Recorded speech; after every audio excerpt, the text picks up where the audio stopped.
6:26 యెహోవా నీ మీద తన సన్నిధి కాంతి ఉదయింపచేసి నీకు సమాధానం కలుగు చేయనుగాక. అట్లు వారి ఇశ్రాయేలీయుల మీద నా నామమును ఉచ్చరించడం వలన నేను వారిని ఆశీర్వదించదను. దేవుని నామం, యెహోవా నామం ఎక్కడ ఉచ్చరింపబడుతుందో, ఎక్కడ ప్రకటించబడుతుందో అక్కడ ఆశీర్వాదం.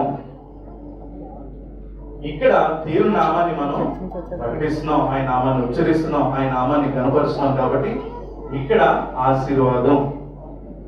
ఈ 4 గోడల మధ్య కాదు ప్రకటించబడడం, నీ హృదయంలోంచి ప్రకటించబడతాం. పాటలు పాడుతున్నా, యేసు రాజు అంటున్నా, నీ హృదయంలో ఆ నామం ప్రకటించబడుతున్నప్పుడు నీ హృదయానికి అది, నీ జీవితానికి అది ఆశీర్వాదం.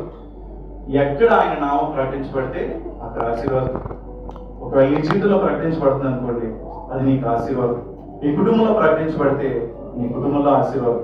ఇప్పుడు మనందరం సంఘంగా ఇక్కడ కూడున్నాం కాబట్టి ఆయన నామం మన మధ్య ప్రకటించబడుతుంది. పాటల ద్వారా, మాటల ద్వారా, ప్రతి కార్యక్రమం ద్వారా ఆయన నామం కనపరచబడుతుంది. కాబట్టి మనం అందరూ కూడా ఆశీర్వదించబడతాం. ఇది ఆశీర్వదించబడే సమయం.